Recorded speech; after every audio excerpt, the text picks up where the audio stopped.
Saudara-saudari yang terkasih, wajah orang tua gambaran wajah Allah. Saya pernah mempunyai teman. Dia ini anaknya pemurung, sering sedih. Karena sering sedih, mukanya sampai lonjong. Suatu ketika saya sapa, "Hai kawan, apakah dunia ini masih indah?" Dia kaget dan tersenyum kepada saya. Tetapi senyumnya pun kurang tulus. Dia sedikit bercerita bahwa ia dibesarkan oleh bapak yang galak dan ibu yang judes cerewet. Perasaannya ia mengalami kecemasan dan ketakutan, merasa kurang dicintai, merasa kurang diterima. Dia pastilah mempunyai gambaran dan penghayatan akan Allah seperti orang tuanya, bukan seperti Allah yang diperkenalkan Yesus dalam kitab suci.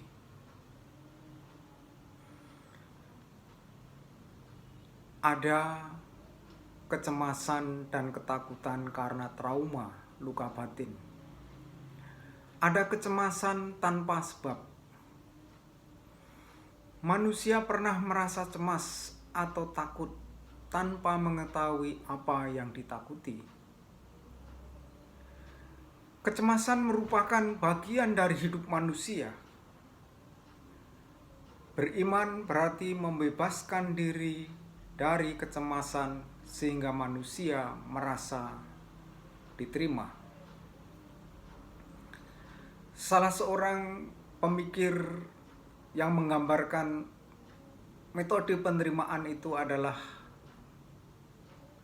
Paul Tillich, yang mengatakan kita harus mengalami bahwa kita diterima oleh Allah dan kemudian kita dapat menerima orang lain karena kita sendiri juga diterima.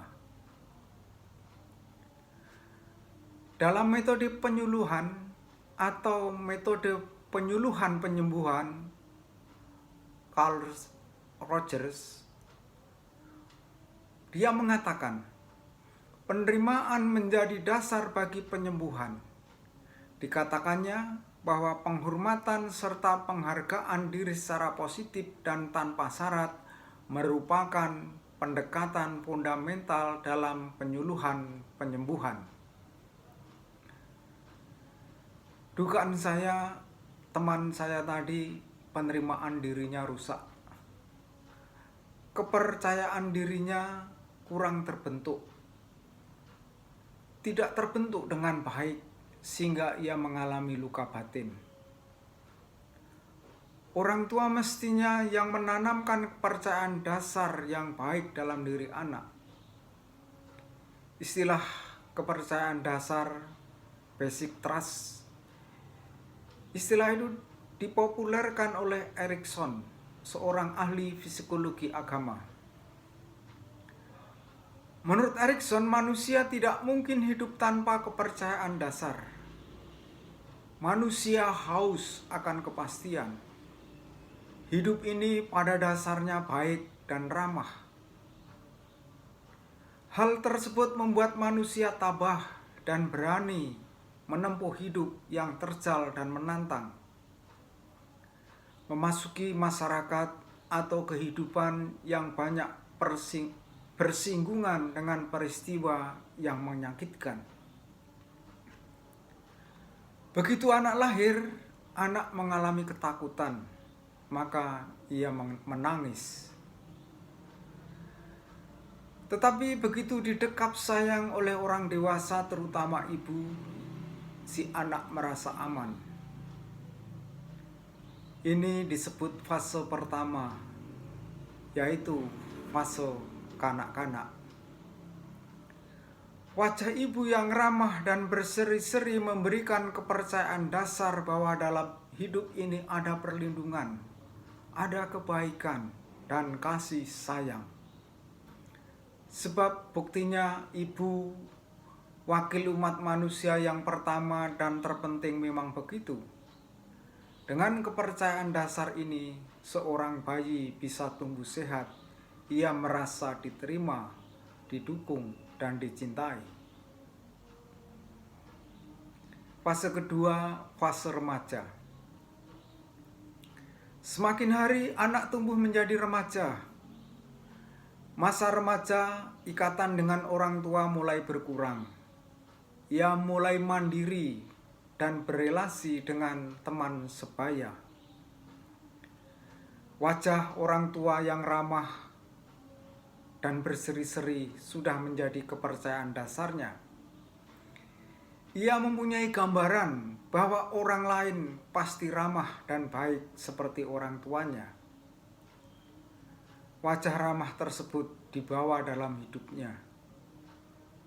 Tetapi ia mulai mencari pengganti dengan wajah teman sebaya, terutama lawan jenisnya. Pada saat inilah ia mulai jatuh cinta. Setiap manusia yang normal pasti pernah jatuh cinta dengan lawan jenisnya. Seorang anak putri akan mencari cowok yang sosok, rupa, dan sifat-sifatnya sama seperti ayahnya. Dan seorang cowok akan mencari cewek yang rupa dan sifat-sifatnya sama seperti ibunya. Ketertarikan dan keberanian untuk jatuh cinta dipelajari dari perlakuan yang baik dari orang tua terhadap si anak. Rasa cinta, ketertarikan ini untuk menghidupkan basic trust, kepercayaan dasar tadi. Fase ketiga, fase orang dewasa.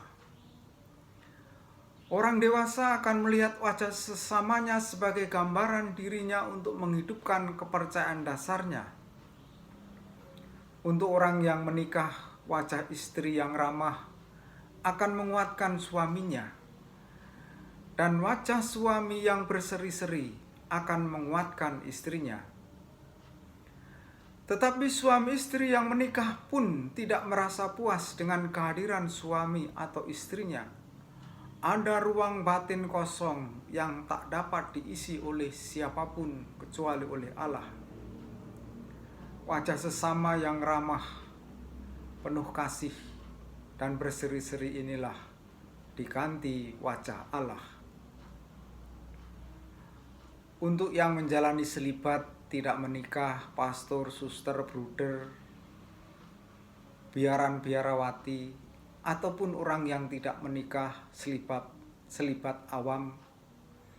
Wajah orang tua sebagai gambaran wajah Allah yang diterima dan terbentuk sejak bayi sebagai kepercayaan dasar, bukan ditemukan dalam relasi suami istri. Meski mereka tertarik pada lawan jenis dan pernah jatuh cinta, melainkan langsung dalam wajah Allah. Kepercayaan dasar ini berfungsi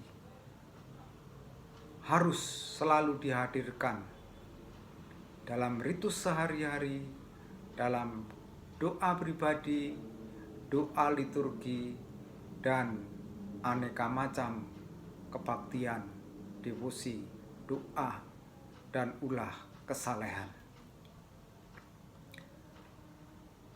Banyaklah teks-teks kitab suci yang menggambarkan wajah Allah yang ramah dan berseri-seri. Beberapa teks dapat disebutkan di sini. Teks kitab suci tersebut biasanya menggambarkan relasi manusia dengan Allah. Misalnya dalam kitab Bilangan bab 6 ayat 25-26 dikatakan, Tuhan menyinari engkau dengan wajahnya dan memberi engkau kasih karunia. Tuhan menghadapkan wajahnya kepadamu dan memberi engkau damai sejahtera. Dalam Mazmur 17 ayat 15 dikatakan, tetapi aku, dalam kebenaran akan kupandang wajahmu, dan pada waktu bangun aku akan menjadi puas dengan rupamu.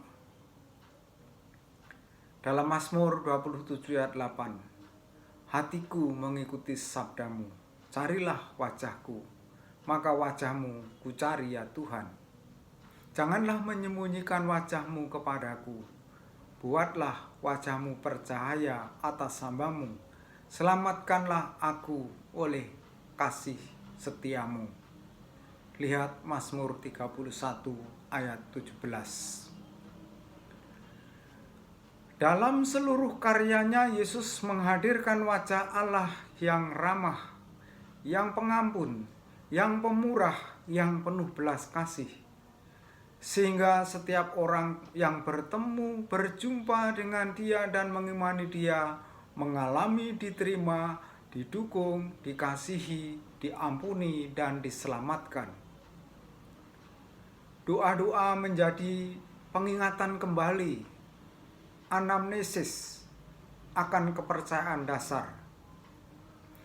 Kepercayaan dasar tersebut harus selalu dihidupkan dalam doa supaya manusia tidak merasa terasing, kesepian, ataupun mengalami kecemasan dan ketakutan dalam hidupnya. Kepercayaan dasar tersebut istilah psikologis. Dalam bahasa Kristiani disebut iman. Iman adalah keutamaan yang dicurahkan dalam hati manusia oleh Allah. Artinya iman keutamaan teologal. Oleh karena itu iman adalah anugerah Allah, sekaligus penyerahan diri dan tanggapan manusia terhadap undangan Allah. Konsekuensi logis dari teori Erikson tentang kepercayaan dasar adalah bahwa doa Bapa kami sebagai pemenuhan kebutuhan akan kasih sayang seorang Bapa. Doa Salam Maria sebagai pemenuhan akan kasih sayang seorang ibu. Dan semua melalui Yesus, dalam Yesus, dan oleh Yesus terpenuhi akan seorang sahabat. Bukankah Yesus menyebut murid-muridnya sebagai sahabat? Aku tidak menyebut kamu hamba, sebab hamba tidak tahu apa yang diperbuat oleh tuannya. Tetapi aku menyebut kamu sahabat, karena aku telah memberitahukan kepadamu segala sesuatu yang telah kudengar dari Bapakku. Lihat Injil Yohanes bab 15 ayat 15. Dari pengalaman teman saya tadi dan uraian tadi, betapa pentingnya peranan orang tua dalam penanaman dan pembentukan iman anak. Karena perlakuan dan sikap-sikap orang tua terhadap anak akan membekas dalam diri anak dan mempengaruhi gambaran dia tentang Allah. Kalau orang tua galak, berarti Allah digambarkan sebagai kejam. Kalau orang tua sayang, ramah, berarti Allah juga sayang dan ramah. Dalam perjalanan hidup ini, kita bisa menghayati Allah seperti yang diwartakan Yesus dalam kitab suci sebagai Bapa yang penuh belas kasih.